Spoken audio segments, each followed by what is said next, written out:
Hola, ¿qué tal? Buenas tardes, ¿cómo están? Hola, profe, Hola, buenas profe. tardes. ¿Cómo va? ¿Qué tal? Hola, buenas tardes. ¿Qué tal? Bueno, eh, ¿qué tal, Sofía? Estoy saludando porque me saludó por chat, ¿no? Hola a todas, todos, Fabricio. Bueno, estamos llegando ya al fin de semana. Ya estamos casi a 10 de diciembre. No sé, ustedes, a mí todo esto es una exhalación desde junio ahora, qué sé yo, no sé. Bueno, eh, bien, estamos de vuelta. Esperemos que hoy no tengo micrófono, pero yo escuché, me han saludado, ¿eh? Así que Sofía no hay, yo no tengo trabados los micrófonos o bloqueados, así que me han hablado. Debe ser un problema. De ahí, por ahí salí y volví a entrar, pero yo no bloqueé nada. Hola Rafael, ¿cómo estás? Sí, puede ser un problema tuyo o abrirlo y cerrarlo otra vez. Eh, no sé si estás en compu o en celu. Si estás en compu, apretá la tecla espaciadora a ver si se abre el micrófono. Pero bueno, a veces pasa cosas del mundo actual. Hola Santiago, ¿cómo va? Bueno, de a poco nos vamos uniendo, cada vez somos menos, pero es típico. El rating va cayendo a medida que el curso se va desarrollando, pero ya eh, es algo normal. Obviamente no tomo lista, así que tranquilas, tranquilos, es solamente un comentario. Bueno, no sé si alguien quiere decir algo o preguntar algo, lo que sea. Si alguien quiere abrir el juego de algo, profe. Para mí es un karma esta materia, con usted no. Bueno, Sofía, muchas gracias. No sé qué significa que sea un karma y conmigo no, pero yo lo tomo como un halago, así que bienvenida. Bueno, me alegro. La verdad que, obviamente, gracias, Sofía, muchas gracias. Bah, Sofía, me has alegrado la tarde. No, realmente yo ejerzo la docencia por placer desde hace muchísimos años. Imagínense que yo tengo antigüedad en la facultad de rentado desde el año 88. Así que, y fui ayudante allá por el 85 cuando era alumno. Así que, bueno, me gusta la docencia y la ejerzo también, digamos, a nivel de charlas con empresarios, etcétera. Eh, bueno, me alegro que Sofía, lo que me decís me hace muy bien, te agradezco muchísimo que te hayas tomado el tiempo de decirlo.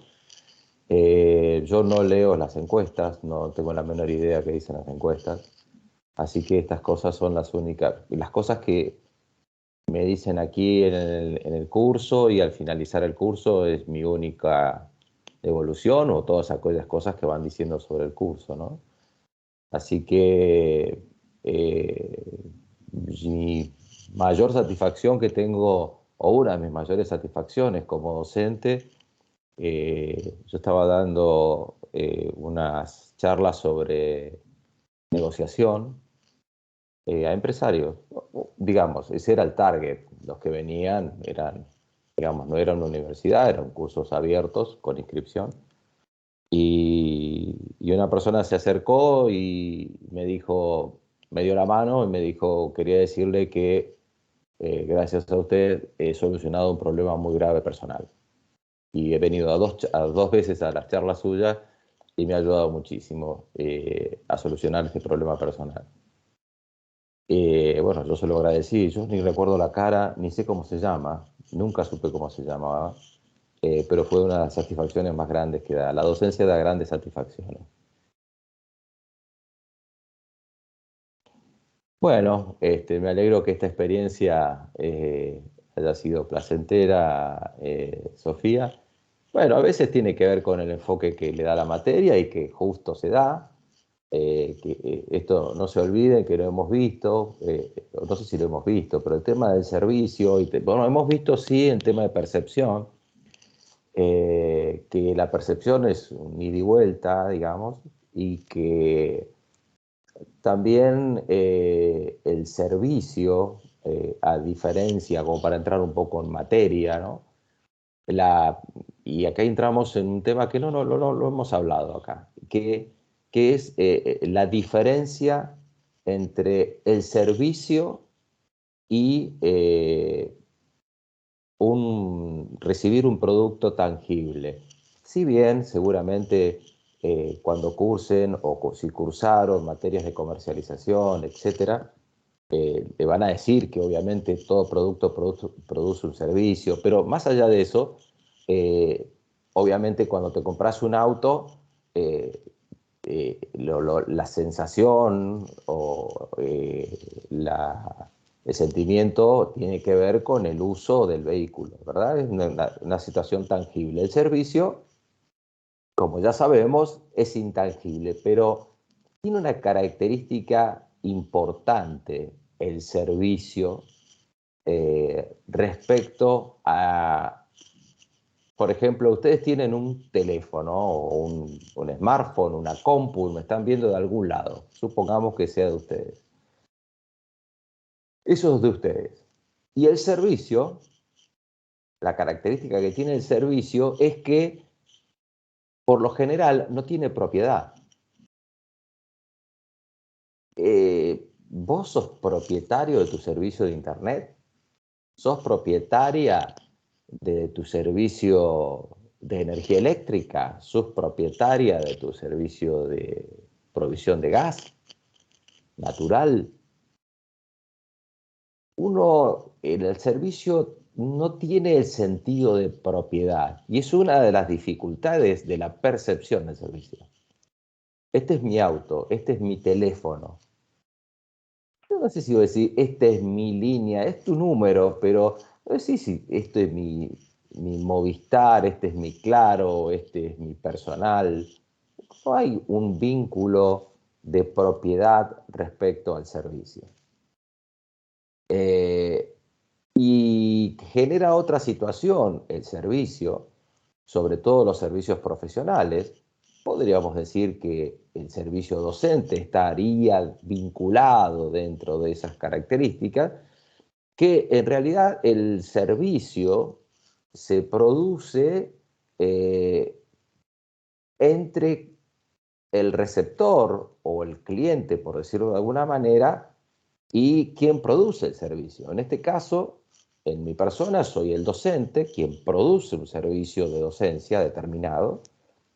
Y en realidad, si bien, bueno, tenemos la limitación de este vínculo que estamos teniendo ahora, pero cada uno de ustedes está percibiendo un servicio y así como Sofía tiene esa opinión, la cual reitero y agradezco, muchos otros tendrán otras opiniones y quizás algunos parecidas a Sofía, pero las callan y está todo bien, está perfecto, no tiene por qué decirlo, no hay obligación de nada, sino que es un tema que el servicio profesional tiene esa característica y se va generando entre cliente y el proveedor de servicio.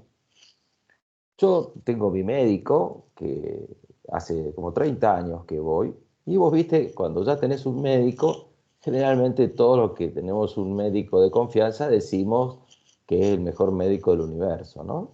Y yo no puedo explicar por qué cuando lo voy a ver a Jorge, que se llama mi médico, yo lo voy a ver a Jorge y me voy y le digo, mira, Jorge, estoy preocupado, ¿qué te pasa? Mira, me pasa esto y esto y esto. Olvídate, No, no le des bola, no le des bola, haceme caso, tenés esto, posiblemente sea esto, te voy a hacer un análisis, pero vas a ver que te va a dar esto.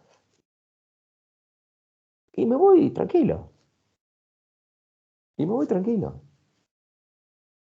Está bien, obviamente hay todo un historial de 30 años que le viene pegando, por lo menos hace 30 años que vengo sobreviviendo, pero digamos que es eso lo que genera el servicio. Es una percepción. Entonces uno dirá, para mí Movistar, sí, a veces no funciona, pero es que mejor funciona, tiene señal en cualquier lado. Y otros dirán, no, la verdad que yo con Claro me manejo mucho mejor. Es una percepción que es la característica del servicio y es una de las dificultades del servicio.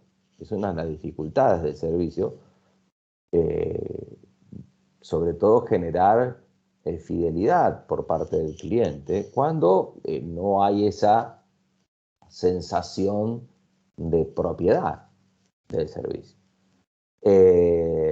Ah, obviamente hay una infinidad de servicios que pueden ser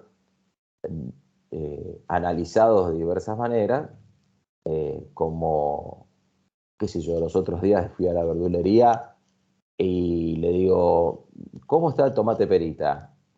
Y me dice, no te lleves tomate perita. Eso es una manera de proveer un servicio determinado donde a vos te da la confianza de que no te van a vender tomate perita pasado, qué sé. Te digo, hay 18.000 ramas de servicio, pero lo más importante para tener en cuenta cuando estamos analizando negocios es eso, es el tema de la diferenciación entre producir un bien tangible y producir un servicio. Bien, nada.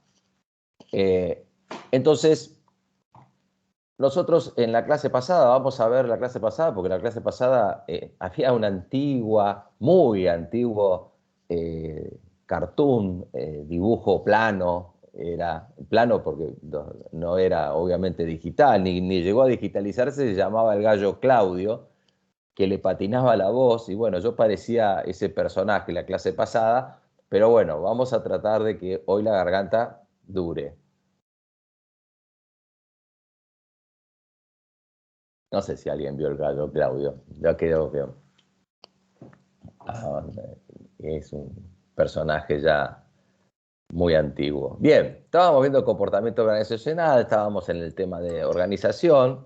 Uy, me olvidé de poner mudo esto.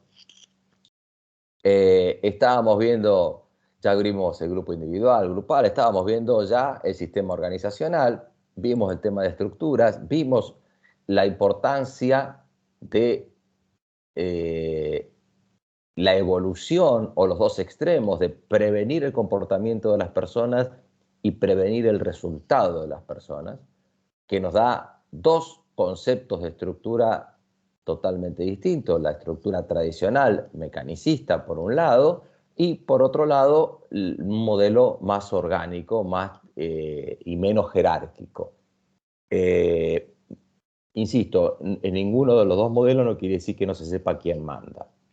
Ya que estoy en el tema orgánico y cuando hablamos de organizaciones más democráticas, en las organizaciones democráticas, yo a veces escucho decir cosas como diciendo, esto es más democracia, tendríamos que decidir. El tema de la decisión en esas organizaciones que se llaman democráticas es que te pueden escuchar, pero quien decide es el que le toca decidir, que generalmente es el que tiene un puesto superior.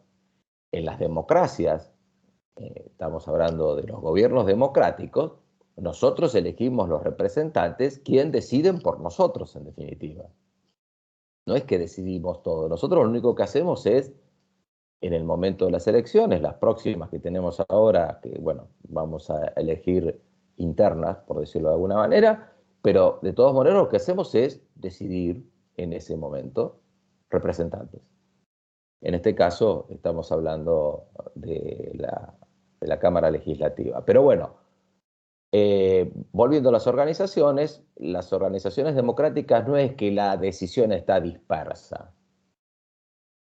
Puede existir que determinadas decisiones estén dispersas. Entonces ya vamos a entrar al tema de decisiones.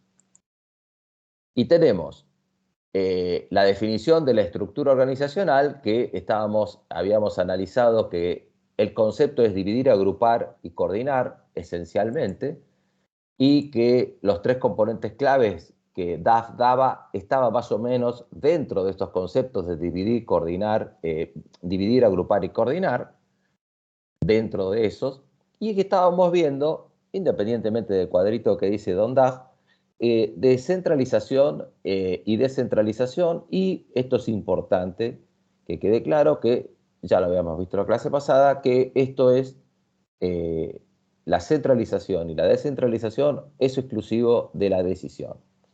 Y es importante que tengas en cuenta, voy a tratar de encontrar un organigrama tradicional, ahí viene, un organigrama tradicional, que un organigrama, vamos a pronunciar bien, un organigrama tradicional o un sistema de flujo de autoridad formal, como lo dice don Henry Mintzberg, puede establecerte cómo se encuentran agrupadas las tareas o cómo se encuentran divididas, qué departamentos existen, el agrupamiento, por qué criterio, por ahí podés ver también. Te puede decir quién depende de quién, la cadena de mando, las líneas jerárquicas, y más no dice. Y esto es en un momento determinado, ese organigrama. No quiere decir que esto esté vigente en este momento. No lo sabemos. Y el sistema dice, Mintzberg, flujo de autoridad formal. Lo dice expresamente, formal. No utiliza la palabra flujo de autoridad. Le dice formal. Quiere decir establecido. Establecido. Pero acá no dice quién decide. Porque vos podés decir, no, pero el que decide es el tipo que está arriba de todo. Bueno, pero ¿qué decide qué cosa? ¿Quién decide abrir el portón o la puerta del negocio o de las sucursales, supongamos que tenga sucursales todas las mañanas? ¿Quién decide limpiar tal cosa? ¿Quién decide qué se le contesta, eh, qué se le contesta a un cliente ante un determinado requerimiento? Yo no sé si ustedes están escuchando, pero hay una alarma de un auto, ahí la apagó. Aika no había leído lo que dice Rafael. Dice, profesor, la molestia de grabar las clases y ponerlas para que las veamos en estos tiempos es el valor de una... gracias. Gracias. Bueno, Profe, hola. sí, disculpe, no puedo escribir, que no sé qué pasa, porque... Bueno, no hay problema, escucho. No, eso quiero saber. No sé si usted bloqueó la escritura para poder... ¿Quién sos, Rafael, vos? Sí, Rafael. No, yo te escribí, no te había leído. Y no, pero no por eso, porque ahora quería poner algo de lo que estaba explicando. Bueno, te escucho, decilo. No, ahora estoy... Ahora, de vuelta me tengo que reiniciar. Ahí está. Bueno. Ahí está. Gracias, discúlpeme. No, por favor, no hay problema. A veces se va el acceso al chat, mira vos. Sí, lamentablemente sí. No sé. Bueno, sí. Discúlpeme. No hay problema, no hay ningún problema. Bueno, uso esta plataforma porque es la plataforma que me da la facultad, ¿no? Si no, utilizaría Zoom, pero Zoom lo tendría que pagar, pero bueno. Bueno, les decía, entonces, que acá no te dice quién decide. No está establecido quién decide. Pero, por ejemplo, tampoco también quién decide a quién se paga y a quién no. por ejemplo. Eso es una decisión clave, ¿eh? ¿A quién se le paga y a quién no? Puedo decir, hay que pagarle a todo el mundo. Bueno, está bien, pero vos tenés una disponibilidad de fondos, ¿no? Tenés 100 pesos disponibles. Entonces te dicen que al proveedor tal hay que pagarle 15, al otro hay que pagarle 20, al otro hay que pagarle 50, al otro hay que pagarle 70. Y vos decís, pará, tengo 100 pesos. ¿A quién le pago? Vos sos de tesorería, ¿no? ¿A quién le pago? Entonces, vamos a suponer que es una empresa productora. Entonces, el de compras, que generalmente dice, no, mirá, si no le pagás a fulano, no me va a entregar y la planta se va a tener que parar. ¿Y esas decisiones, quién la toma? Entonces, a eso voy. No vamos a resolverlo en la clase de hoy ese tema, pero es importante que tengas en cuenta que cuando estamos hablando de decisiones, es un tema complejo, es un tema muy difícil el tema de las decisiones, y que están establecidas muchas de ellas de manera estrictamente formal.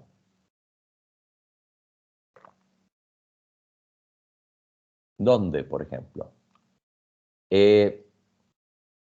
Depende de la... Vos cuando decidís qué organización diseñar, lo primero que tenés que decidir es qué estructura jurídica utilizás. Estructura jurídica, para no ser tan complejo, sociedad anónima, SRL, sociedad de hecho. Digamos, decidís. Suponete que sos una sociedad anónima, que es la que más comúnmente vemos, que la sociedad anónima está regida por un estatuto. Nuestra facultad, sin ser una sociedad anónima, también tiene un estatuto universitario. En las sociedades anónimas, ese estatuto establece las facultades que tiene el responsable máximo de la dirección de la empresa, que es el presidente del directorio. Las sociedades anónimas tienen dos estructuras jurídicas básicas, que una es la asamblea de accionistas y la otra es el directorio. Si son los dos organismos de gobierno, que se lo llaman en las organizaciones. Hoy se está hablando mucho de lo que se llama gobernanza en las organizaciones, se refiere a eso. Después vamos a ver que el tema está muy vinculado al poder, eso. Después lo vamos a ver. Ahora, vamos a la decisión. Vos vas a encontrar muchas veces, por ejemplo, que están vendiendo un inmueble de una sociedad y el escribano pide los estatutos para saber si el presidente que está por firmar la escritura de la venta de un inmueble está autorizado por los estatutos o requiere de una autorización de la asamblea de accionistas, órgano supremo de una sociedad anónima. La asamblea de accionistas es un órgano supremo de la sociedad anónima, es decir, es quien dice, autoriza o desautoriza algo. Me alegro, ya tenemos a Rafael escribiendo otra vez. Entonces, es importante tener en cuenta que ahí, en los estatutos, vos vas a encontrar, dependiendo cómo se defina los estatutos, por ahí, por ejemplo, en el estatuto universitario, los decanos cada decano de la facultad no tiene la potestad de vender inmuebles de la facultad. Necesita autorización del Consejo Superior. Necesita autorización del rectorado para vender un inmueble, por ejemplo. Eso es acotar la decisión. Vos me dirás, bueno, pero eso son decisiones grandes, pero va acotando la decisión. Y también tenés en los estatutos el tema de las firmas, que muchas empresas ya van estableciendo el tema de la firma compartida. Y establecen que, bueno, estoy hablando de firma de cheques, perdón, la firma que es la autorización de egresos de fondo, por ejemplo. Muchas veces, a veces está establecido ya en los estatutos de la sociedad. Da mucho para hablar. Ahora, más allá de eso, en los estatutos no hay. Hay grandes lineamientos de decisiones sumamente importantes que son definidas en los estatutos, donde se solicita a voluntad de quienes están conformando la sociedad, por ahí mayor autorización o no por parte de la asamblea. La asamblea se expide por un acta. Se autoriza la venta del inmueble, y se hace un acta de directorio, Así podés vender un inmueble. Por ejemplo, eso lo establecen los estatutos. O no, o le pueden dar la facultad al presidente. Generalmente, cuando tiene la facultad al presidente es porque son las pymes, que no sé por qué se inician como sociedades anónimas, le dan la facultad porque el dueño es el mismo. Digamos que la asamblea accionista no existe, es él solo u otra, o la esposa o el hermano, y entonces, digamos, como órgano no existe. Sí, firmarán el acta de asamblea, pero como órgano no existe. Después vamos a ver el tema de la gobernanza de las organizaciones. Pero por ahora estamos viendo el tema muy por arriba del tema de decisión. Cuando centralizamos y descentralizamos, estamos hablando de decisión. ¿Qué descentralizamos? ¿Qué descentralizamos? Bueno, ¿qué tipo de decisiones descentralizamos? Como habíamos visto, las entidades financieras, las decisiones de crédito no están para nada descentralizadas. Están absolutamente centralizadas en un organismo que generalmente no, está en los edificios centrales, en las administraciones centrales de las entidades financieras, y son los que deciden el crédito o no. No hay descentralización.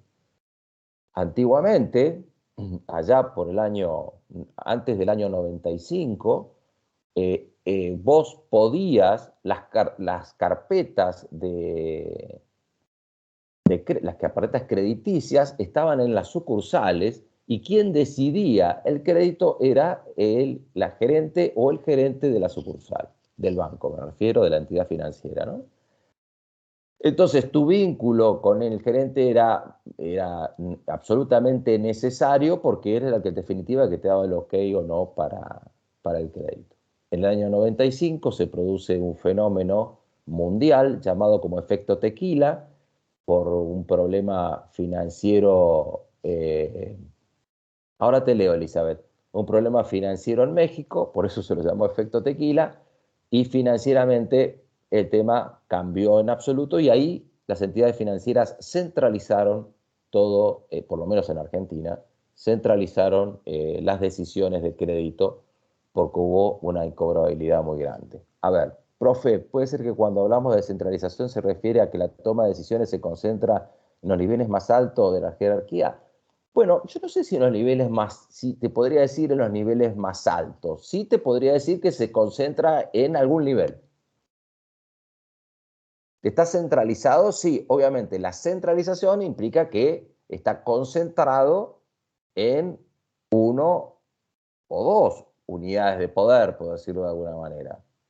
Generalmente son las de mayor nivel, no necesariamente, porque en este caso estamos hablando de las asociaciones de crédito. Obviamente que nosotros decimos que en el caso de las entidades financieras, Elizabeth, está centralizado en las unidades de crédito, pero las unidades de crédito seguramente tienen establecido un esquema de decisión por encima del cual requieren que esa solicitud de crédito sea elevada, por ejemplo, al directorio del banco o al comité de crediticio del directorio del banco.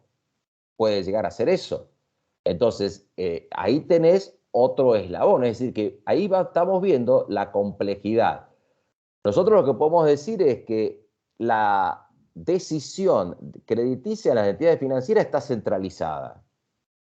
Pero fíjate cómo hay distintas cosas que se van desprendiendo, y no necesariamente en el máximo nivel. No quiere decir que una centralización todo lo haga la máxima autoridad. No necesariamente, no necesariamente. Obviamente dependerá del tamaño de la organización a la cual nos estamos refiriendo. Si vos te estás refiriendo, Elizabeth, a una pyme, seguramente cuando vos decís una pyme unipersonal, la característica típica que tiene una pyme unipersonal es que las decisiones están centradas o centralizadas en el dueño o la dueña, o en los dueños. Ahí sí te diría que está en el máximo nivel de la organización, pero no necesariamente cuando hablamos de centralización le estamos refiriendo al máximo nivel. ¿Centralización dónde? En un punto, pero ¿en dónde? ¿Dónde? Tenemos que ver dónde.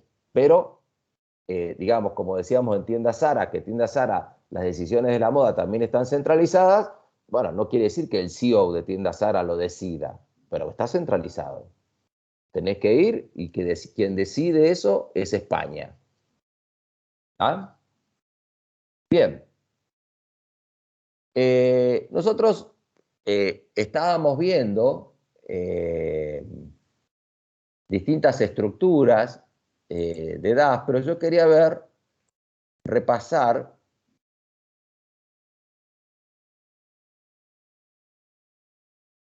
no sé qué quería repasar. A ver. Bueno, los criterios de agrupamiento pueden ser zona geográfica, puede ser producto. La más típica son funciones.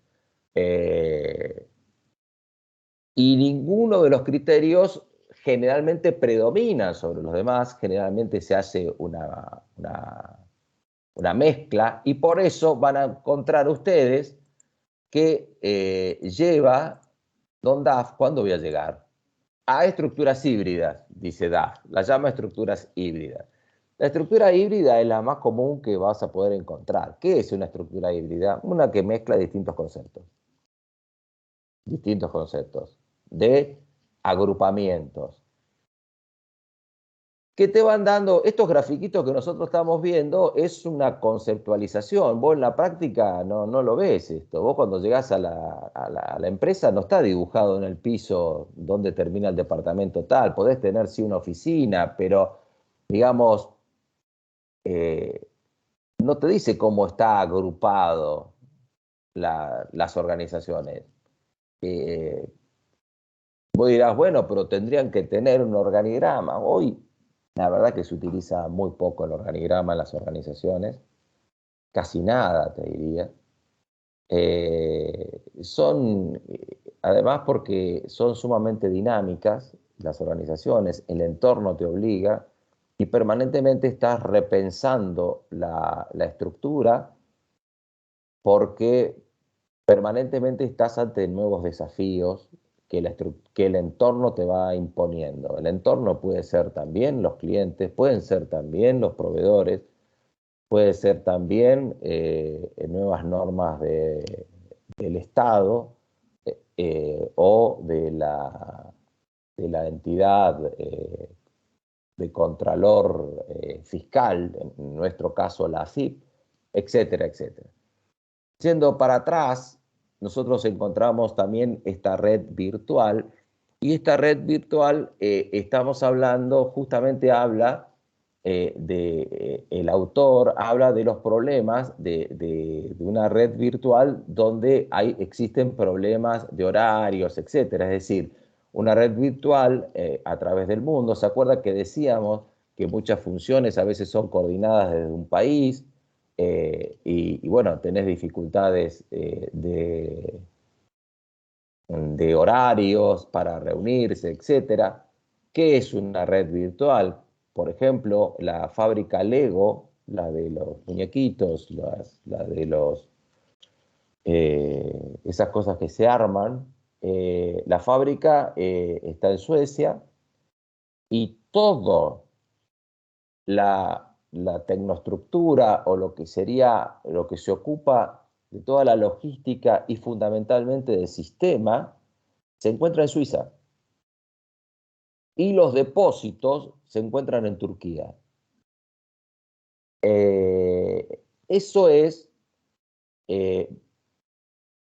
un esquema de organización virtual. Ahora, en cada uno de esos países o de esas filiales que están en esos países, tanto en Suecia, con la fábrica, como en Suiza, que está toda la parte de sistemas y logística y el control de logística, y el depósito que está en Turquía, dentro de esas hay distintos tipos de configuraciones y de agrupamientos, que dependerá de la conveniencia.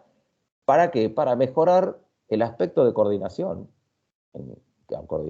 Y obviamente también el aspecto de control, ¿no? Que esto no escapa también a la problemática de esta disciplina.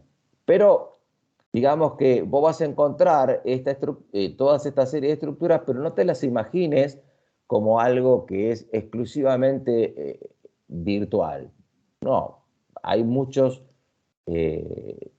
digamos, aplicaciones de estos conceptos que terminan siendo estructuras híbridas. Entonces decís, bueno, pero acá me está hablando de redes virtuales. Bueno, volvemos a los componentes de la sopa. Sí, puede pasar en muchísimas compañías. Rafael, no sé si lo están leyendo, está preguntando sobre las industrias automotrices. Las industrias automotrices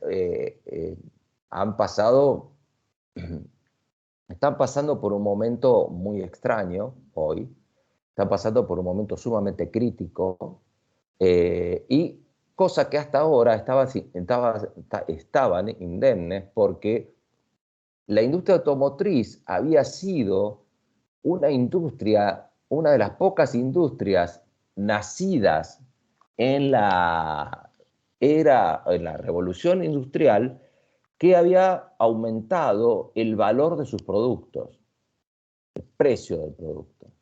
Y eso fue debido a que incorporó o fue incorporando a lo largo del tiempo todos los conceptos de tecnología. Por eso vemos los autos de última generación de hoy, donde son hiperconectados, etcétera, etcétera, y todas esas cosas que vemos. Yo por lo menos son los autos que no puedo comprar, pero bueno, lo ves, y decís, qué lindo auto ese, cuántas lucecitas que tiene y que se conecta y todas esas cosas, y bueno, y lo tenés ahí.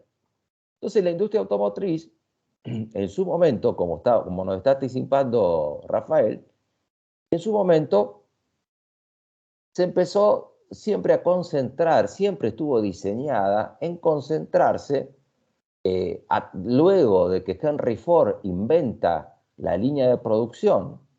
Henry Ford inventa la línea de producción, no me puedo acordar en qué, me vino a la memoria dónde se había inspirado Henry Ford y se me fue. Bueno, si alguien lo recuerda, bienvenido sería. Pero bueno, cuando hace la línea de producción, Henry Ford dice... ¿No eran Taylor? No, en una... sí, Taylor, en realidad, lo que hace Taylor Es matar los tiempos. es estudiar tiempos y darle racionalidad al sistema. Taylor es el que empieza a estandarizar. Por ejemplo, una de las cuestiones que hace Taylor es decir, che, por ejemplo, ¿no? Estás haciendo un lavarropa. Sí, ¿me mostrás?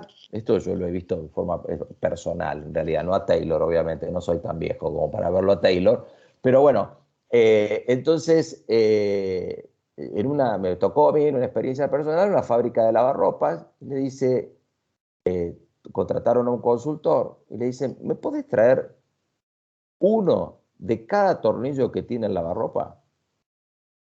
Y le trajeron uno de cada tornillo que usaba el lavarropa. De este usa 4, de este usa 6, de este 8, y le trajeron una tira de tornillos y lo pusieron.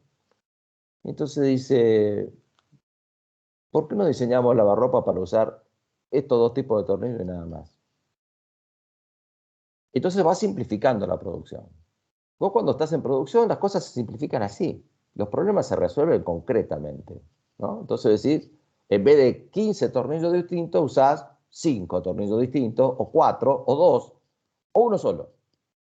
Eso fue lo que empezó. Eso, digamos, es el producto de la administración científica, por decirlo de alguna manera. En un ejemplo. Lo que introduce la línea de montaje es el concepto de decir, che, ¿yo a qué me voy a ocupar? Y la industria automotriz empieza a estudiar y dice, yo no voy a delegar en nadie el armado del vehículo. Lo voy a armar yo al vehículo. Pero el cable todo el sistema eléctrico se lo voy a dar a diseñar a esta empresa de autopartes, y se empezaron a crear las autopartistas que hacían componentes de distintos tipos, los faros, los tableros, los asientos, los parlantes, los equipos de audio, los levantacristales, los cinturones de seguridad, 1000 cosas que no hacen las automotrices. Tal es así que las automotrices en la última etapa prácticamente se habían convertido en empresas de diseño exclusivamente y de armado. Y bueno, obviamente conservaron muchos sus plantas motrices, es decir, sus motores, y algunos componentes, muy pocos, que son fabricados directamente por la industria automotriz. Muchos de ellos tienen que ver con la carrocería del auto. Pero el cuatrimestre pasado tuve una alumna que diseñaba, justamente trabajando en una autoparte acá en Argentina, que diseña la instalación eléctrica de un vehículo. La instalación eléctrica de un vehículo es algo complejísimo, que además se resume en un manojo absolutamente todo junto, donde están todas las funciones y las terminales para enchufarse de todo lo que se les ocurra que hay en un auto. Imagínenselo, desde el levantacristales, el limpiaparabrisas, el tablero, la luz de posición, la luz interna, la luz de mapa, todo lo que se les ocurra, la calefacción, el aire acondicionado, todo está diseñado en ese manojo. Imagínense la complejidad del diseño. Bueno, entonces vos vas diseñando la estructura y claro, y después es obviamente que hay plantas que están en diferentes países, pero no solamente hay plantas, por ejemplo, en un momento determinado, en Mini Cooper, que es una marca inglesa, fue adquirida por el grupo Volkswagen, por el grupo BMW, el grupo BMW, y las carrocerías eran hechas en Alemania y se llevaban a Inglaterra, donde terminaban el armado. Hoy en día encontramos muchas plantas distribuidas en el mundo que se han especializado o se especializan en un solo producto.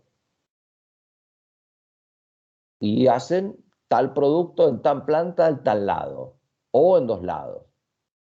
La Nibus de Volkswagen se hace en Italia y se hace ahora se hace en Brasil también.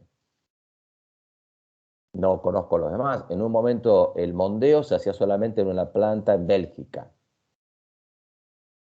Como ves, el concepto de la virtualidad es un concepto bastante relativo en función de, bueno, decir, imagínate lo que es controlar todo eso, ¿no? Con lo que es controlar distintas plantas en el mundo. Bueno, ahí puede ser que acudas a una estructura virtual en función de muchos esquemas no virtuales que están establecidos en cada una de las plantas, por ejemplo, ¿no? Como ven, estamos en un tema sumamente complejo, que no solamente tiene que ver con crear la estructura, sino que todavía no lo hemos metido en el tema que es de la coordinación. Porque la coordinación significa que alguien en Canadá pida una Nibus, por ejemplo, que se fabrica en Italia y que, bueno, y que llegue a Canadá, esa Nibus, como la pidió esa persona. Hay una serie de opcionales que puede llegar a tener dependiendo de los modelos. Hay modelos que vienen con poco opcionales, hay modelos que pueden llegar a tener hasta 2000 opcionales. Bueno, por eso se utilizan mecanismos de coordinación que tienen que ver fundamentalmente con software, que están absolutamente integrados, donde a veces ni siquiera un vendedor, sino a través de una página web, el comprador establece qué vehículo quiere en función de sus opcionales y eso ya va directamente a una orden de producción que se dispara. Y es más, vos ya en algunas partes del mundo podés elegir dónde querés que te lo entreguen al vehículo. No es que vas al concesionario a sacarlo, no, yo quiero que me lo entreguen acá, a tal concesionario que está al lado de mi casa. Bien. No importa, obviamente, saber si eso de memoria, sino estos ejemplos que te estoy dando tienen que ver con la importancia o para cómo se aplica este tema a las distintas estructuras. Yo en el parcial no te voy a preguntar eso, tranquilízate, no te voy a andar preguntando que dame un ejemplo, que no te voy a entrar por la industria automotriz ni ninguna de esas cosas.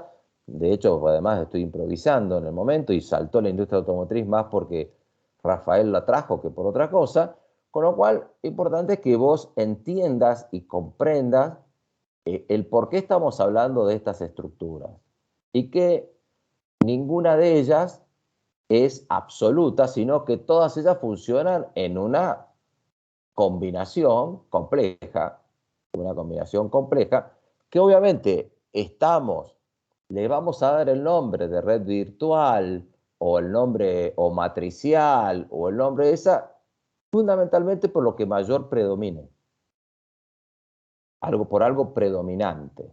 ¿Ah? Entonces, cuando algo predomina, entonces, si vos tenés una planta, que es una sola planta que la estás manejando a la distancia, no sé si es una organización virtual.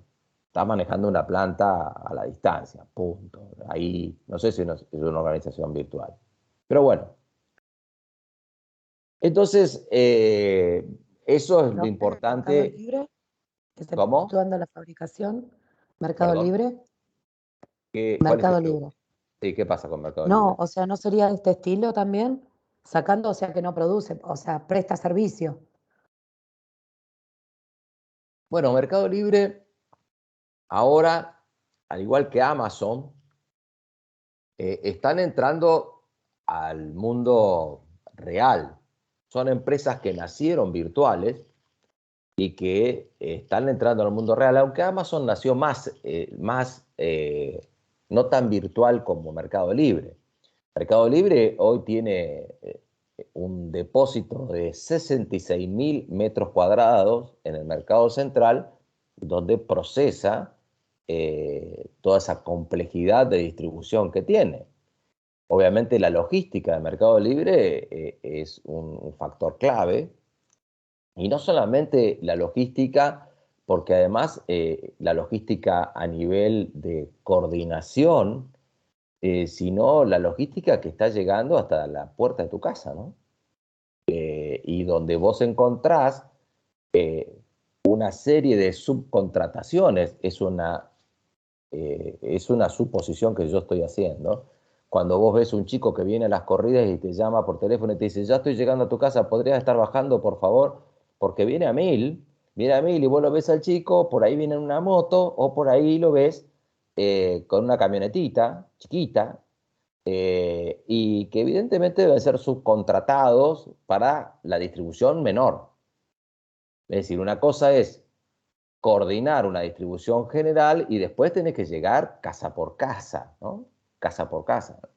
Y eso tiene que ver con una necesidad de estructurar y de coordinar un servicio determinado. Por supuesto que además tenés de eso tenés la necesidad de mantener informado al cliente, con lo cual cada uno de esos procesos debe ejecutar alguna acción para darle información al sistema central.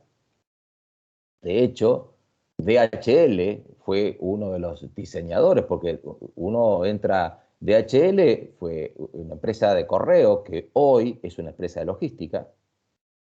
DHL es la encargada de la logística general de la Fórmula 1, por ejemplo.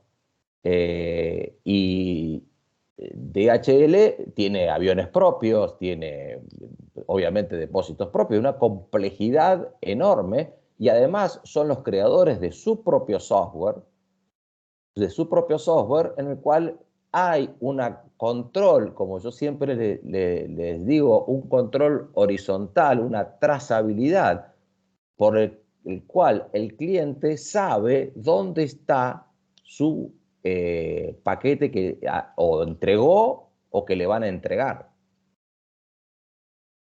Y esto es importante tenerlo en cuenta porque, bueno, es lo que da el mundo, o lo que está haciendo el mundo hoy, lo que está haciendo Amazon también. Y Amazon además, fíjense que Amazon, con todos sus pedidos online, similar a lo que puede ser Mercado Libre, llegó a estudiar con la información, que ahí es un desprendimiento de, esos son, yo lo llamo spin-off de los negocios, ¿no? Donde Amazon empezó a decir, ¿yo qué hago con toda esta información? Bueno, la empiezo a analizar. Analizó la información y llegó a que en un sector de Nueva York se consumían un determinado tipo de productos. Es decir, que ese sector de la ciudad de Nueva York era demandante de un determinado tipo de productos. Y entonces puso una tienda ahí directamente. Puso una tienda ahí, donde proveía esos productos, directamente. Y Amazon está comprando muchos retail hoy. Está comprando muchos retail, donde digamos que está entrando en un segmento más real, y mucho de los retail lo está automatizando. Ya hay pruebas en Seattle donde Amazon, vos entrás con un software determinado en tu celular, lo activás cuando entras a la sucursal, vas adquiriendo los productos que se van escaneando y terminaste de escanearlo, lo pagás y salís de la sucursal, sin ningún tipo de intervención, ni de caja, ni de nada. Vos cargaste tus cosas en tu carro y te fuiste. Y pagaste. Entonces, hoy está funcionando ese tipo de retail en prueba. Seguramente ya deben estar aplicándose en muchos lados. Pero bueno, ahí tenemos un tema de coordinación importante, y que obviamente cada vez nos sostenemos más en lo que es el software, ¿no? La verdadera revolución, digamos, de la tecnología hoy pasa por el software. Bien, obviamente el software en las estructuras virtuales es esencial, ¿no? Bien.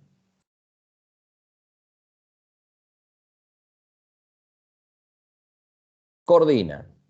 Vamos a detenernos en el tema de coordinación. ¿Mm? Esto está traído de Misber, y hay 3 mecanismos básicos de coordinación, cualquiera sea la empresa o la organización que vos te ocupes, de los cuales del tercero se desprenden 4 más, pero que están dentro de ese mismo concepto. El primero, y el más simple y el más eficaz de los mecanismos de coordinación, es el ajuste mutuo o cara a cara. El ajuste mutuo o cara a cara, vos estás trabajando vos está enfrente, se dedica a la cobranza y vos sos quien te dedicas a la venta, está un escritorio de por medio, entonces le decís, Sofía, por lo menos Yasmina es quien se dedica a venta y Sofía quien cobra. Y entonces Yasmina le dice a Sofía, Sofía, fulanito, ¿pagó? Entonces Sofía se fija, sí, sí, pagó. Ah, bueno, entonces le doy el ok a este pedido. Ya está coordinado. Listo. No hizo falta más nada. Se coordinó. Claro, a medida que las organizaciones se van haciendo cada vez más complejas, esta coordinación se hace más difícil o no se hace posible porque se hace un agrupamiento y resulta que Yasmina, que era solamente ella en ventas, pasa a ser una más de 10 personas más. Y suponete que no se fue muy lejos, solamente con irse una oficina arriba, ya no va a estar subiendo y bajando a cada rato y no va a estar llamando por teléfono a cada rato por cada cliente si cobró o no cobró. Entonces habrá que tener algún esquema de coordinación de alguna manera. La coordinación que surge después del ajuste mutuo es la supervisión directa. La supervisión directa es alguien que asume la coordinación por los demás. Este es el ajuste mutuo del vínculo cara a cara y alguien en la supervisión directa, el puesto ya comienza una cosa importante que les voy a decir ahora y que es que se crea el primer nivel administrativo. El primer nivel administrativo. Se genera acá, y esto es importante tenerlo en cuenta, donde se separa quien ejecuta la tarea de quien coordina la tarea. Quien está en rojo se lo llama directivo, en general, puede ser supervisor, no importa, se lo llama directivo y que es quien tiene la responsabilidad de coordinar los puestos A y B. Pero no pierden los puestos A y B el ajuste mutuo. No lo pierden. Es más, pueden existir directivos que coordinen a directivos. Y ahí lo que se genera es la jerarquía organizacional. Les decía que el mecanismo de coordinación básico es el ajuste mutuo o cara a cara. ¿Ah? Esto es A le pregunta a B, B le pregunta a A y coordinan la tarea. Cualquiera de las tareas que haya que realizar. Simple. ¿Cobraste? Sí, cobré. Ah, bueno, le doy el ok. ¿Te pagó fulano? ¿No te pagó? ¿Le pago a este proveedor? Espera porque me tiene que entregar ahora, pagale mañana. Coordinación, ajuste mutuo. Después nace la supervisión directa, que es alguien que supervisa las tareas de otros. No se pierde el ajuste mutuo, es decir, que la supervisión directa no hace, no elimina el ajuste mutuo. Y lo que hace la supervisión directa es crear un nivel entre quienes, el nivel administrativo que separa a quienes dirigen de quienes ejecutan. Es decir, que cuando se introduce la supervisión directa, se crea el primer nivel administrativo en una organización. Aquí tenés cómo funciona, más o menos, en una supuesta organización y en un supuesto organigrama, cómo funciona la supervisión directa. Son las flechas que descienden, que dice supervisión directa, obviamente, y cómo, fíjate, el agrupamiento sector 1, sector 2, sector 3, que tiene un responsable, coordinan, pero el sector 3, a su vez, tiene una supervisión directa sobre el puesto 1, el puesto 2, que también tienen un ajuste mutuo entre ellos. Es decir, que cuando vos agrupás una tarea, como está agrupado el sector 3, ¿lo ves al sector 3 ahí? En definitiva, estás aplicando el concepto de supervisión directa. Es decir, voy a agrupar para que los sectores 1, 2 y 3 tengan un responsable y puedan coordinar entre ellos, entre los responsables. Es una persona que coordina con otra persona. No son las 15 personas que conforman un sector contra las 20 personas que conforman el otro sector. Entonces vos en el agrupamiento lo que vas tratando de trabajar es en esto. La verdad, las organizaciones se la pasan buscando el ajuste mutuo. Es el mejor de los mecanismos de coordinación que hay. Por eso tantos viajes, por eso tantas reuniones, por eso hoy en día el ajuste mutuo, muchos de ellos se van, seguramente que el ajuste mutuo, independientemente de lo que resulte de toda esta historia de la pandemia, seguramente se van a reducir o se prevé una reducción de un 50% en los viajes de ejecutivos y que muchas cosas se va a empezar a utilizar la tecnología para coordinarlos, coordinar el cara a cara que te lleva a la reunión por esta vía o quizás por mecanismos un poco más complejos, inclusive hasta la virtualidad, donde podés verte corpóreamente, pero bueno, pero no estás físicamente en el mismo lugar y podés verte los documentos y una serie de papeles de manera tal que hoy son prácticamente digitales y compartir los documentos y tener esa reunión de coordinación que antes se hacía cara a cara, hacerla vía como estamos ahora nosotros conectados. Que, digamos que el concepto es el mismo y la tecnología nos está permitiendo hacerlo de otra manera. Bien.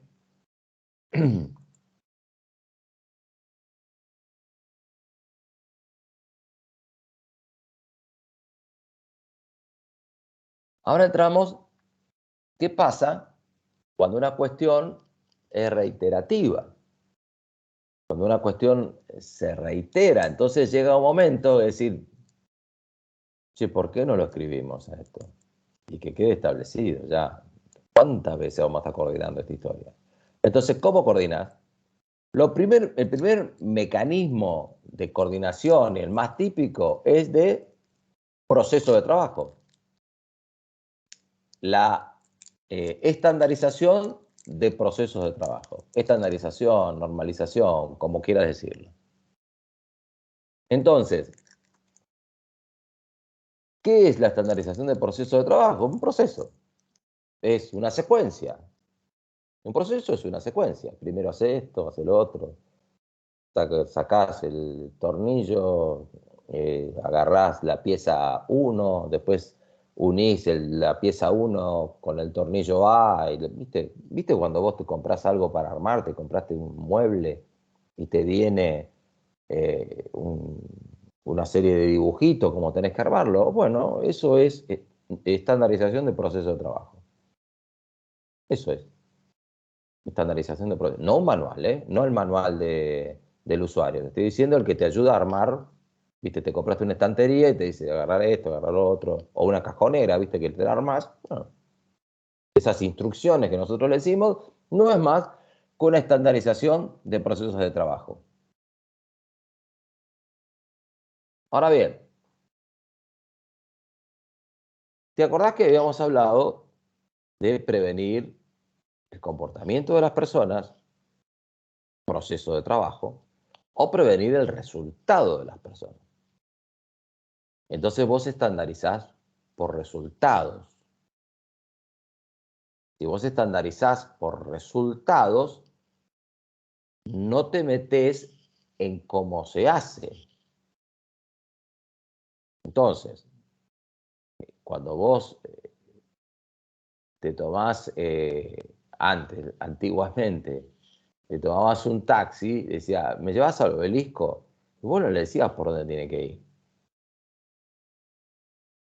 Bueno, hoy en día ya ese resultado está cada vez más acotado a través de aplicaciones que estamos acostumbrados a usar. Pero vos, ¿qué le metés en la aplicación? Los resultados. En realidad, quiero ir, bueno, obviamente sabe dónde estás, quiero ir a tal lado. Como tenés una tarifa determinada, te dice la tarifa, te va a costar 300 pesos, 400 pesos, qué sé yo. A mí particularmente, por dónde va, no tengo muchos problemas. Ya sé que me sale 400 pesos. El tema es si estoy apurado o no estoy apurado.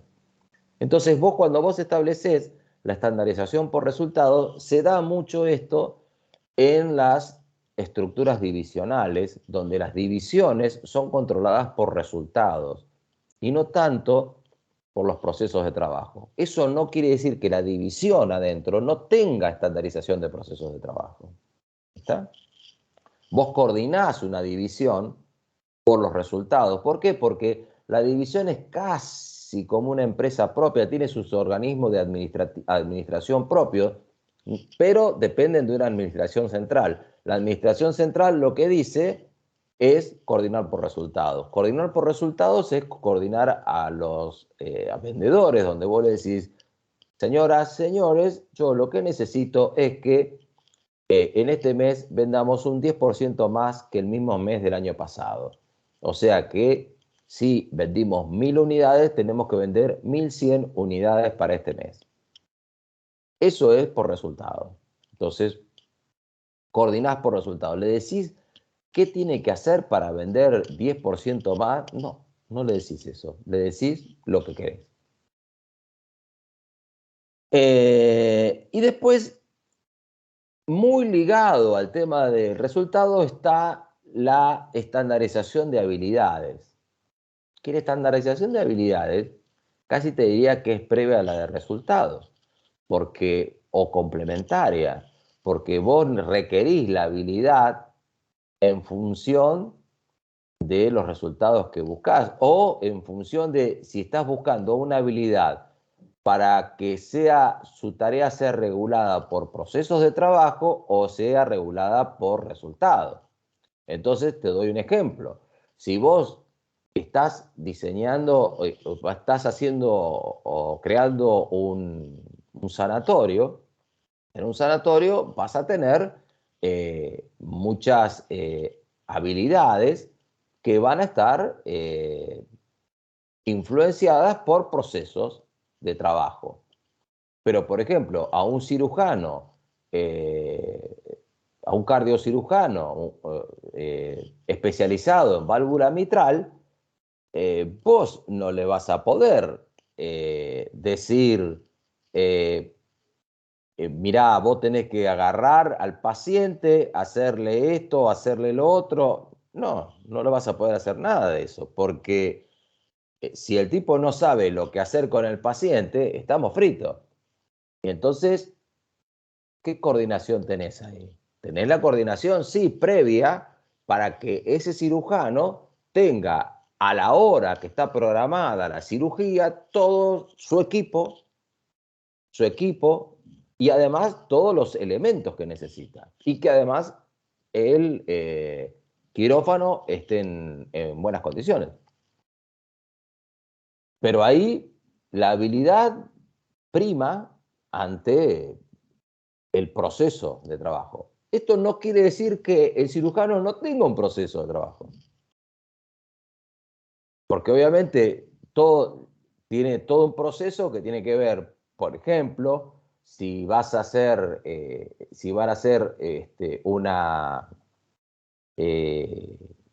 vas a tener tu anestesista, el anestesista antes al paciente se le venda las piernas con vendas elásticas. ¿Por qué se le venda las piernas? Bueno, por un tema para que no se le produzca trombosis, no me viene al caso, pero hay una serie de procesos dentro del quirófano. Claro, hasta que inclusive puede llegar a ser que el cirujano ni siquiera haga la tarea de llegar a cielo abierto, que es la operación de corazón, suponiendo que es una operación a cielo abierto, o a través de un catéter, que ya necesitas una robótica. Ahí, en ese caso, fíjate vos que ya necesitas una robótica que mezcla de conceptos de coordinación. Ya tenés una robótica, y hacía que la habilidad, no solamente de un cirujano, sino que además que sepa manejar esa robótica para poder operar a través de un catéter y a través de una arteria, entrando a través de una arteria. O a cielo abierto, donde, bueno, no quiero ser grosero, pero te abren el esternón y toda esa historia. Esos son los mecanismos de coordinación de estandarización, hasta que llegamos a uno que es estandarización de normas. Claro, cuando en los parciales eran escritos, acá las chicas y chicos agarraban y vos les ponías estandarización de normas y decían, bueno, esto es, papito, esto es muy fácil. Estas son las normas de la organización. No son las normas de la organización. No tiene nada que ver con eso. La estandarización de normas tiene que ver con los valores de la organización. Y ahora vamos a ver de qué se trata esta historia de la estandarización de normas. Bueno, este concepto de estandarización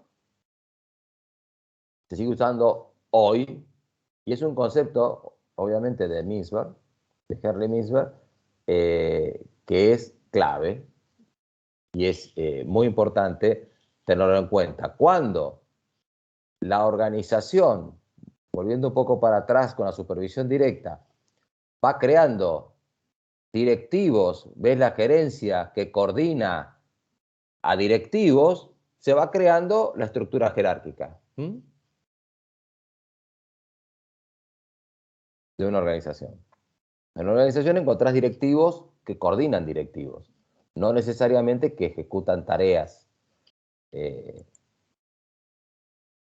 Vos me dirás, pero ¿cómo? ¿Los directivos no ejecutan tareas? No tan así. No ejecutan tareas. Toman decisiones. Y ahí tenés un tema importante. Importante. Si mañana vos tenés una especialidad determinada, por ejemplo, me está pasando en un cliente, con un muchacho que es un muchacho joven, bueno, quizás no tiene 50 años, menos, pero es la única empresa en la cual trabajó en producción.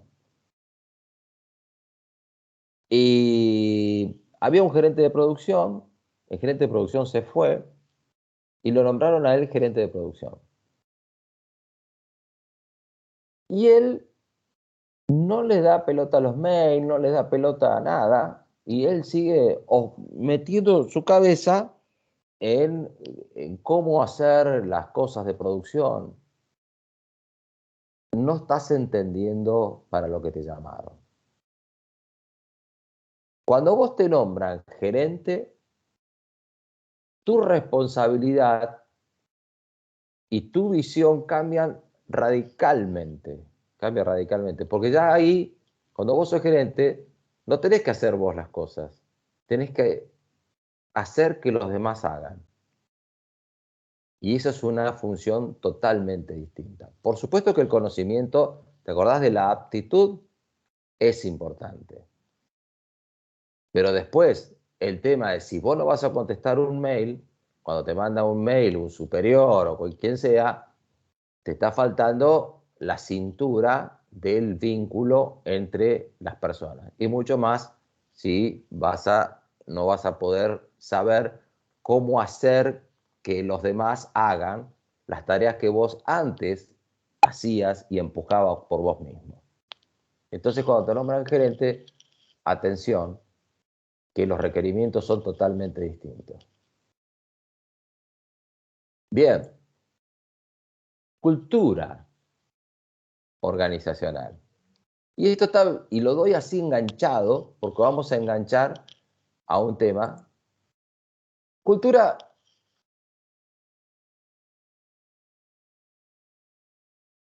está muy vinculado, le decíamos, a la definición de estructura. No decía nada. Tenemos la definición de estructura, de coordinan,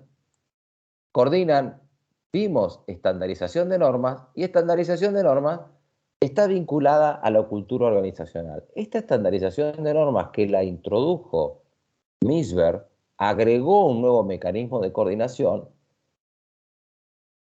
no hace más que reforzar la teoría que tenemos de que estamos ante un sistema social en las organizaciones, y que sin una cultura organizacional es muy difícil que se puedan llevar adelante las cosas. Esa cultura es un conjunto de valores, vas a encontrar muchas definiciones, pero es un conjunto de valores, un sistema de significados que comparten los miembros, y que, en primer término, distingue a una organización de las demás.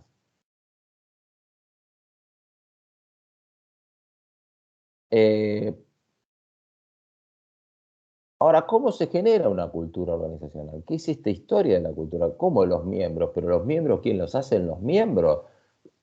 Mirá, una vez se le preguntó a los gerentes qué era la cultura organizacional a un grupo de gerentes, y los gerentes respondieron: mira, yo no te sé decir lo que es, pero la distingo cuando la percibo. Y entonces vas a encontrar que no muchas definiciones, o quizás que no puedan definirlas, pero sí te van a decir: ves, esto acá, esto en esta organización no camina, las cosas de esta manera en esta organización no caminan. Y quizás muchos de ustedes les pase lo mismo en sus trabajos. No me vengas con eso acá, porque olvídate. Estas cosas acá no corren así. Es otra historia esta empresa, nada que ver. Entonces, dentro del concepto de cultura, y ya vamos a ver el tema de la cultura, está el concepto de institucionalidad. Y acá es donde, por estos sectores de Latinoamérica, donde más agua hacemos, en crear instituciones. La institución tiene su vida propia, la institución crea algo que va más allá de quienes la componen. Diría que una institución, hoy, ya que cumplimos hace poco 200 años, que podemos nombrarla y que está más allá de quienes las conformamos, y que adquiere cierta, entre comillas, inmortalidad, es la Universidad de Buenos Aires. Por ejemplo, la Cruz Roja para algunos, y algunas de esas instituciones que han forjado toda una cultura que las ha hecho a lo largo de los años que su importancia sea separada de quienes la componen. Algunos que les gusta el fútbol quizás podrán nombrar que muchas instituciones que ya son centenarias o más todavía, que siguen funcionando en el fútbol argentino pese a todo.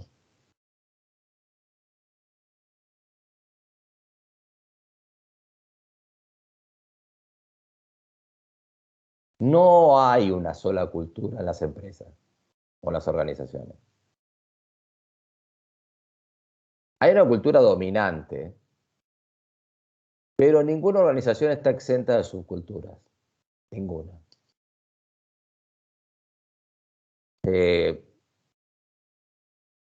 Entonces, es un tema que no necesariamente esto se produce en aquellas organizaciones internacionales que tienen filiales en otros países. Vos, por ejemplo, encontrás algunos que dicen: mira, tengo el caso de un cliente que, no sé, me hicieron una propuesta que por ahí abrir subsidiarias. Bueno, si abrís subsidiarias, es importante que adquieras que las hagas a través de miembros de esas regiones o esos países donde vas a aterrizar. Y seguramente vas a crear subculturas ahí dentro de una cultura dominante.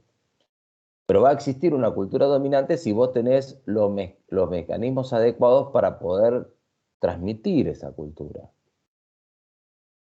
Y ahora vamos a ver cómo se transmite esa cultura y cuáles son los mecanismos que tenés que requerir para transmitir esa cultura.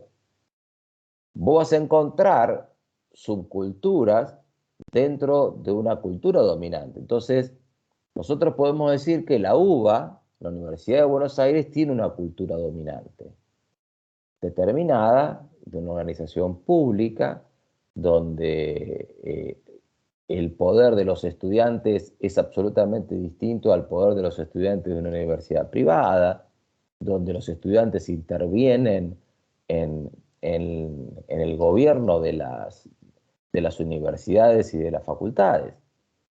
Pero cuando empezamos a analizar las facultades, encontramos subculturas muy fuertemente diferenciadas. Por ejemplo, es lo mismo la cultura de la Facultad de Ciencias Económicas que la de Filosofía y Letras, o la de Sociología. Es lo mismo la Facultad de Derecho y Ciencias Sociales, la misma cultura que la Facultad de Agronomía. ¿Es la misma? Seguramente no. De hecho, no lo es, ¿no? Entonces, ahí tenés cómo se generan subculturas. Y sin embargo están dentro de la UBA. Sin embargo están dentro de la UBA. Y es muy curioso, porque cuando vos estás metido en la subcultura, tenés una proyección de la cultura dominante distinta. Muy distinta. Entonces, porque la subcultura, y si vos vivís en la subcultura, para vos esa subcultura termina siendo la interpretación de la cultura de la UBA. Atención con esto. Atención con esto. Entonces es un tema delicado. Vos me podrás decir, pero ¿tiene solución? ¿No tiene solución? Bueno, obviamente que la solución de estas cuestiones son de largo plazo. Son de muy largo plazo y donde requiere mucho trabajo adicional para modificar las culturas dominantes y las subculturas. Veamos. Las funciones de la subcultura definen las fronteras, define, te distingue, transmite un sentido de identidad a los miembros, facilita la generación de compromiso, o no facilita, mejora la estabilidad del sistema social, o no, depende, actúa como mecanismo que da sentido de control, sí o no, como dice Peter Ferdinand, como decía Peter Ferdinand Drucker. La cultura se come a la estrategia en el desayuno. Es decir, que si vos no tenés una cultura organizacional que acepte la estrategia que querés implementar, en el desayuno se terminó la estrategia. Se la comió la cultura. Entonces, es un tema delicado el tema de la cultura, porque en definitiva la forma de ser que tiene una organización. La forma de ser que tiene una organización. Entonces, claro, la estructura organizacional puede ser un obstáculo también, porque puede resultar una barrera para el cambio, como habíamos comentado ahora, recientemente digo. Puede impedir la diversidad. Y otro, en los casos más graves que tiene, en los casos de fusiones y adquisiciones, Acá se dio una vez en la Argentina, hace muchos años, que se fusionaron Ford y Volkswagen. Ford y Volkswagen crearon una empresa que se llamó Autolatina. Desaparecieron las empresas como Ford y Volkswagen en forma separada, sino que eran todas juntas. La cúpula de Autolatina la tomó Volkswagen. Y claro, nunca funcionó. Era increíble, yo estaba vinculado a Ford en aquellos años, hace muchos años de esto, y, y era increíble porque vos encontrabas, primero, la fabricación de los vehículos,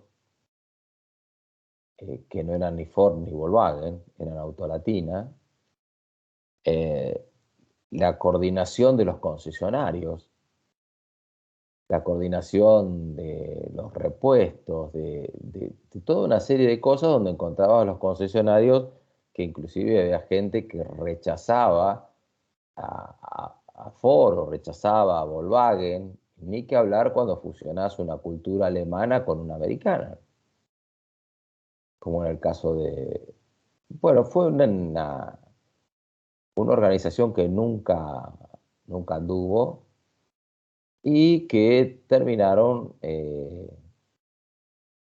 por disolverse y volver Ford y Volkswagen a digamos, a su independencia, por decirlo de alguna manera, y poner sus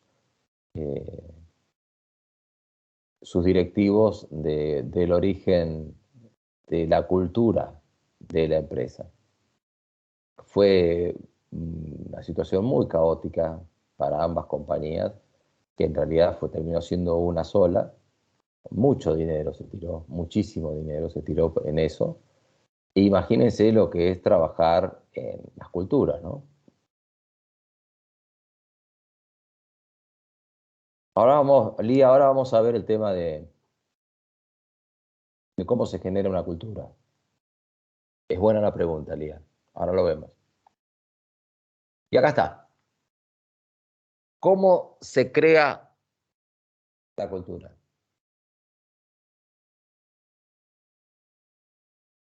La primera herramienta la primero es la filosofía de los fundadores de la organización. Son los primeros que van creando la cultura.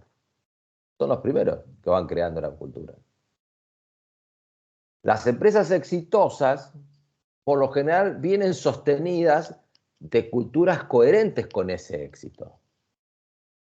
¿Ah?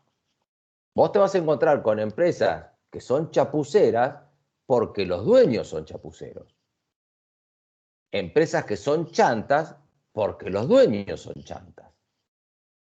Y entonces, empresas que más o menos caminan porque los dueños tienen una visión que acompaña. Y ahí vas creando la cultura.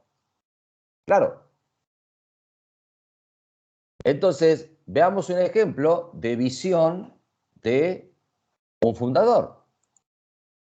Y ahí tienen la visión de Richard Branson, que es el creador y dueño del grupo Virgin. Virgin comenzó como una compañía aérea y terminó, en un momento determinado, tuvo un equipo de Fórmula 1 y después, ahora está con viajes espaciales y ese tipo de cosas. Fíjense, el primero de los conceptos dice, los clientes no son lo primero.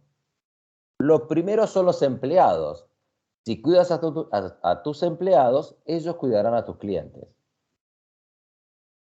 Lo está diciendo un fundador. Entrena a la gente lo suficientemente bien como para que se pueda ir y trátala lo suficientemente bien como para que se quieran quedar.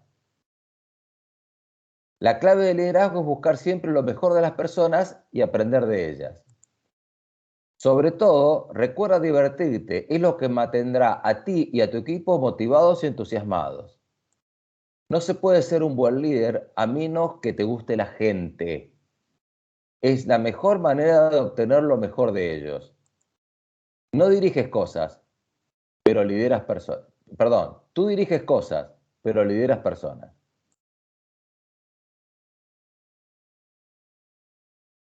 ¿Más claro? Ahí tenés, eso lo dice el fundador, el dueño. Entonces, claro, ahora te toca, te doy a vos el trabajo de decir, mantén esto, mantenelo. Y ahí sí, Lía, entran los directivos. Porque esto es universal, esto no es para hoy. Es decir, lo primero no son los clientes, son los empleados que van a tratar con los clientes. Porque si vos decís, para mí lo más importante son los clientes, pero carajeas a todos tus empleados que van a tratar a los clientes, tus clientes no van a ser bien tratados. Suponete que seas un hotel para darte un contacto. Fíjate en un hotel. Un hotel es una cosa muy curiosa de una organización, porque un hotel, vos podés ser la dueña del hotel y vestir en vestidos de oro puro, ¿no? Entonces, con vestidos de oro, todo, pero quien atiende al cliente de tu hotel es una camarera, es una mucama, es un camarero, es el botones que abre la puerta del auto. Ellos son el de recepcionista, ellos son los que están en contacto con el cliente. El de room service. Profe, pero ya esto hace un par de años me parece que caducó. O sea, porque de hace un par de años ahora lo que te dicen es, bueno, si te querés ir, andate. Hay 10 en la puerta haciendo cola. Bueno, hay culturas y culturas. Hay culturas que no creen en eso. Hay culturas que sí creen en eso. Pero bueno, yo te diría que hay que ver cómo les va a las empresas que dice, si te querés ir, andate, y cómo está ese vínculo dentro de las organizaciones. Hay de todo en el mundo, hay de todo. Esto no caducó. De hecho, hay muchas empresas que lo están aplicando. De hecho, el grupo Virgin lo aplica. Ahora, lo que pasa es que nosotros creemos que las empresas exitosas son exitosas porque solamente hay un genio. Nosotros vemos a Bill Gates, a fulanito, a Bezos. Observen la organización que crearon. Observen la organización que crearon. Ahora, hay cuestiones diferenciadoras de la cultura. Por ejemplo, Bezos, que es el dueño, el fundador de Amazon, Amazon tiene en su cultura introducir a sus administraciones centrales dentro de los lugares, de las ciudades, no afuera, para que sus empleados estén en contacto con la ciudadanía. Y además hacen que sus comedores no alcancen para todos sus empleados, para que de vez en cuando salgan a almorzar a sus alrededores y le den trabajo a la sociedad en la cual forman parte. Si vos querés que pasen cosas, tenés que hacer cosas para que la cultura sea de determinada manera. Pero hay un tema, tiene guarderías Amazon, pero solo de mascotas, no de bebés humanos, no de bebés humanos, guardería de mascotas.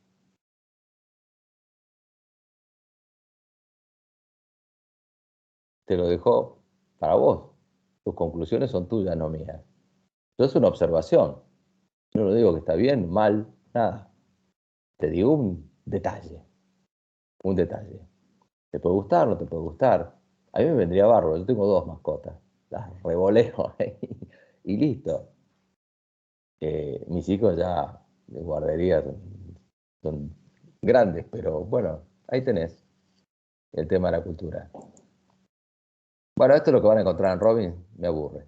Bueno, habíamos visto la filosofía de los fundadores. Ahora, los criterios de selección, ahí viene todo el tema. Y abajo te muestro toda una estrategia, porque hoy no se pone un aviso y se dice que requerimos, no, se los va a buscar. Y hay empresas como el grupo Inditex de la empresa Zara, que dice el director de recursos humanos o el director de personal o como quieran denominarlos, dice que él le apunta al corazón de las personas, más que a su conocimiento, a los valores, porque lo que interesa es que los valores estén en línea con los valores de la organización. Después, enseñarle la tarea es otra cosa. Hay empresas de programación que incorporan profesionales que no saben programar, obviamente que no son nulos, pero que no saben programar. Después les enseñan el lenguaje. ¿Qué buscan? Fundamentalmente sus valores. Buscan profesionales, sí, pero sus valores. Es más, además, como hoy está todo el tema de la neurolingüística en la inteligencia artificial, después lo vamos a ver, el porqué de la neurolingüística es tan importante para la inteligencia artificial. Entonces se está buscando gente que domine esa disciplina, y después le enseñan a programar. Entonces, vos tenés que, en los criterios de selección y en función de los valores que fueron definidos por los fundadores, en llevar esa cultura organizacional con un involucramiento de la alta dirección, como decía Lía, y con una socialización, es decir, tenés que transmitirla de alguna manera. Hoy se utilizan muchos mecanismos, hay intranet en las compañías, videos y una serie de eventos que se van transmitiendo las culturas de las organizaciones y se va imbuyendo a las personas de la cultura de la organización. Por ejemplo, hay un restaurante de alta gama que tiene varias cadenas, tienen 2 sucursales acá en la ciudad de Buenos Aires y tienen Miami, etcétera, de cocina Nikkei, que ellos incorporan a una persona de cualquier puesto que sea, obviamente dentro de la gama de servicios de salón o dentro de lo que tiene el restaurante o de la barra, y lo primero que hacen es un proceso de inducción donde se los va haciendo rotar por distintos puestos. Entonces toca el pescado, toca esto, ve el producto, lo analiza, porque después le explica a sus comensales, le explican de qué se trata. Y ustedes dirán, pero si el de barra va a hacer tragos, sí, pues el de barra hace tragos, pero también la gente come en la barra y les pregunta qué están comiendo y el de la barra tiene que saber explicarlo. Entonces son maneras de transmitir la cultura. Requiere muchísimo trabajo sostener la cultura. Y fíjense algo curioso, ustedes conocen la empresa Kodak, ¿verdad? La empresa Kodak nace, su fundador, Eastman, crea una máquina, antes se sacaban las fotos de una manera muy tortuosa, no había revelados, las fotos se sacaban con un papel fotosensible que eran enormes, eran de vidrio casi, y tenías que llevar un carro para sacar fotos, era una cosa tortuosa, y crea la película fotosensible, lo que nosotros llamábamos en aquel tiempo rollo, pero crea una caja de madera cuadrada que tenía un agujero, que donde entraba la luz y un obturador, el botoncito, donde sacabas, que hacía un ruido que por eso le puso Kodak, porque el ruido era parecido a eso. Y fíjense que esto salió en el año 1800 y pico, y Kodak crea eso, y no solamente eso, sino que fíjense la mentalidad de esa compañía, cómo nace, la cultura de esa compañía, cómo nace, que el creador de Kodak dice, no solamente eso, sino que te doy esta cajita sacá las fotos, tráeme la cajita, yo te doy otra cajita y después te doy las fotos reveladas. Año 1800 y pico. El tipo ya inventó ese sistema. Cuando yo era joven, vos ibas a revelar las fotos y te la daban a un mes, a 2 meses. Es decir, después de las vacaciones ya estabas blanco. Cuando te veías en la foto, decías, uy, qué bronceado estaba hace unos meses. Tardaba 2 meses en revelarte la foto. Después, llegado el revelado instantáneo, que era maravilloso. Vos llevabas los rollitos, era maravilloso. Bueno, eso fue Kodak. Kodak quebró. ¿Por qué? Porque no supo ver la digitalización de la fotografía. Obviamente, la película fotosensible tiene vínculos en muchos otros mercados, sobre todo el de salud. También el de la mecánica se utiliza mucho para precisión y todo ese tipo de cosas, y obviamente todo el mundo de la digitalización barrió con las películas fotosensibles. Kodak no lo vio y quebró. Pero lo más curioso de todo es que el creador de la película, de la foto digital, fue Kodak. Pero el directorio de Kodak lo desestimó. Desestimó la digitalización de la fotografía. ¿Qué habrá pasado con la cultura entonces en esa empresa? Fíjense que lo que destruye a esa compañía es la cultura. Porque habían inventado, alguien de adentro seguía teniendo la cultura y dijo, señores, acabo de inventar la foto digital. Y unos burócratas de ahí le dijeron, eso es una porquería, olvídate, vamos a seguir con los rollos. Y la empresa quebró. Si las cosas salen mal, mira la estructura, mira la cultura. Si vos no podés implementar cambios, fíjate en la cultura. Siempre está en la cultura. Siempre está en la cultura. Porque en definitiva, la gente es la que hace caminar las cosas. La gente es la que, vos decís, pero si ahora hay máquina, te la terminan desenchufando. Olvídate. Siempre va a fallar algo, si la cultura así lo quiere. Bien, vamos a cerrar rápidamente la clase con un concepto muy importante, que está vinculado a la cultura y que está vinculada a la cultura de la sociedad. Perdón, me trabó la pastilla. Bien, los ODS, los Objetivos de Desarrollo Sostenibles, en un momento determinado se junta la ONU y establece 17 Objetivos de Desarrollo Sostenible. Dentro de esos 17 está el hambre cero, está el cuidado del medio ambiente, el agua, etcétera, etcétera, etcétera, etcétera, etcétera.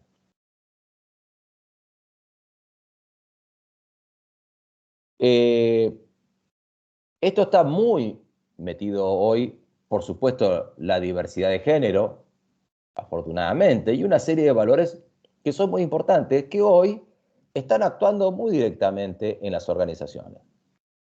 Entonces, estamos encontrando que las tendencias actuales, que la mayoría de las personas buscan empleo, priorizan a las empresas que incorporan y trabajen activamente para mejorar el medio ambiente. Hay muchas personas que se fijan en eso. Claro, nosotros, que falta tanto el trabajo, estamos buscando de otra manera, estamos en otro planeta. Pero bueno, hay gente en este planeta que priorizan eso. Hay inversiones hoy, los inversores están buscando en empresas autosustentables y que estén más allá del lucro que les dan. Y los consumidores cada vez deciden más sus compras en función de ese tipo de empresas, por lo menos en los países desarrollados. Y tal es así que hay hasta, se está hablando ya de una marca como empleadora de las organizaciones, no solamente como un producto, sino cómo sos como empleador. Mi hijo vive en Londres y iban a ir Francia, creo, una cosa así. Y me dijo, dice, bueno, vamos a tomar un avión. No, no, no, dijeron sus amigos allá. No, no, no, nos vamos en tren. Tomemos en un avión, loco. Estamos en 10 minutos en París. Estamos acá nomás. No, no, no, no por la huella de carbono. Así que nos vamos en tren. Y se fueron en tren. No, no es que la cultura, que esto está, que es palabrerío. En algunas partes del mundo está funcionando esto. Y acá también, en determinada manera. ¿Por qué? Porque estamos en las organizaciones, hoy se están creando las organizaciones que tengan en cuenta el triple impacto, lo van a encontrar ustedes, que es el impacto económico, el impacto del medio ambiente y el impacto social. Esas organizaciones tienen en el núcleo del modelo de negocio, ¿te acordás del modelo de negocio que estuvimos viendo? ¿Te acordás que estuvimos viendo el modelo de negocio? Esas organizaciones se las llaman organizaciones B.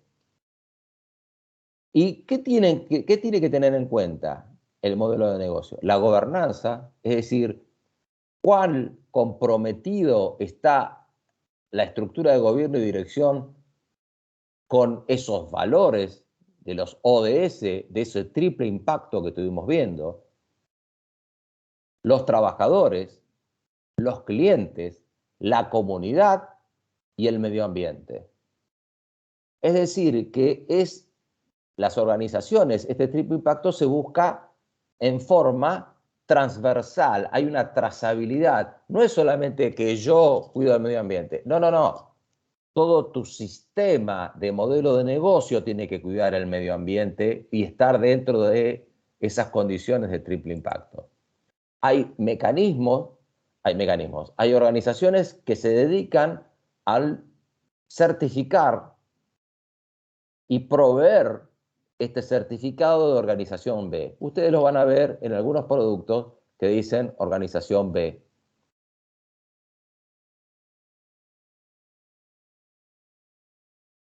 Y está dentro de la responsabilidad social empresaria, pero digamos que está dentro de la responsabilidad social empresaria, pero con algo concreto. ¿Está?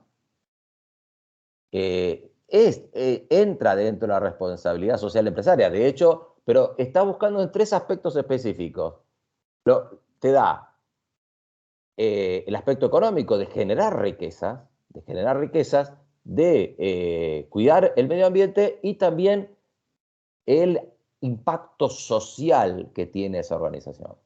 Ahí vas a poder leer, porque ya se nos acaba el tiempo, vas a poder leer los 7 puntos que se fijan, que no son tan importantes los puntos de certificación, pero hay un proceso de certificación y este es el logo que vas a encontrar vos de empresa B certificada.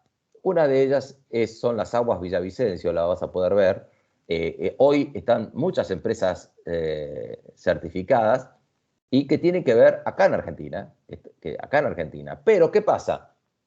Que el hecho del cuidado del medio ambiente significa, por ejemplo, que una empresa que trabaja con madera, sea una empresa B, decir, pero ¿cómo puede ser? Si tala árboles. Bueno, porque tiene un compromiso de por cada árbol que tala, de generar 1,5 árboles del que tala, por ejemplo.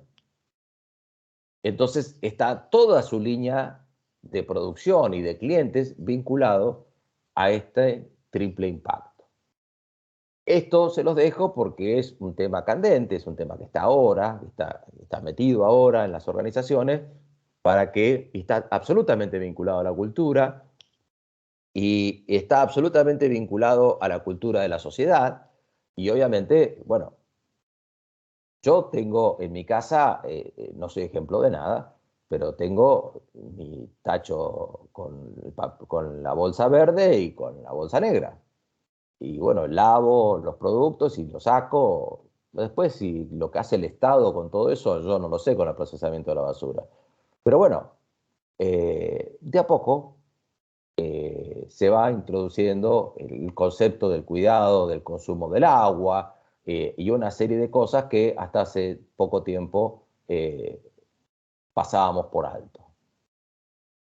Todo esto hace que la cultura, como ven ustedes, requiere de un aspecto de un trabajo multidisciplinario y sobre todo de diversas dimensiones, ¿no? Si la sociedad no toma conciencia, obviamente muy difícil es eso de implementar en una organización. Bien. Hoy no perdí la voz. Terminamos cultura organizacional. Ya en la próxima clase vamos a ver equipos. Y bueno, no sé si quieren hacer alguna pregunta. Estoy a disposición. Ustedes deben estar merendando, tomando mate, ¿no? Yo tenía una duda. Adelante, Santiago.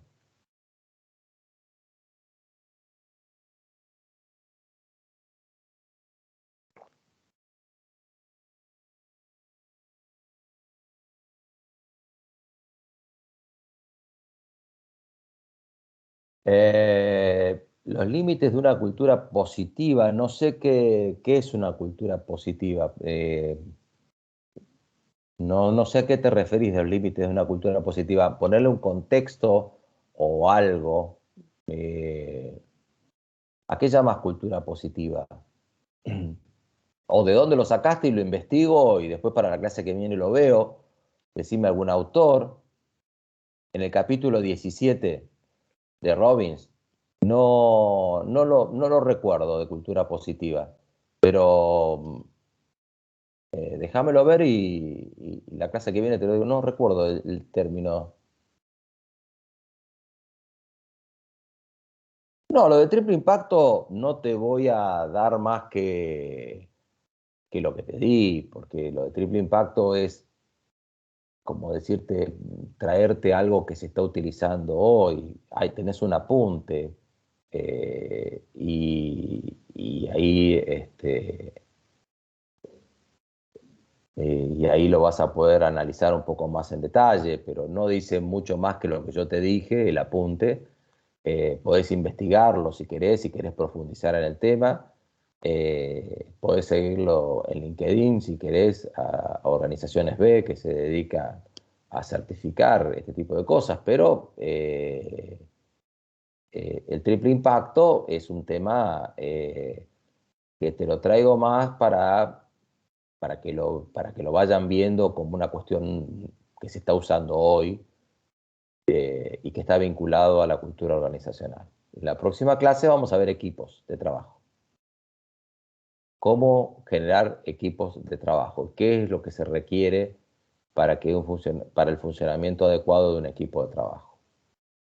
Que es un tema clave para las organizaciones de hoy y sobre todo para las organizaciones horizontales, ¿no? Los equipos de trabajo. Hoy está tan visto ese tema. No sé si alguien más quiere hacer una pregunta. Bueno, gracias. Nos vemos la clase que viene. Que tengan un buen fin de semana. Y bueno, nos estamos viendo el lunes. Gracias. Chao. Chao. Chao, Chao, chao. profe. Chao, profe. Chao. Un fin de. Igualmente, gracias. Gracias. Chao, chao.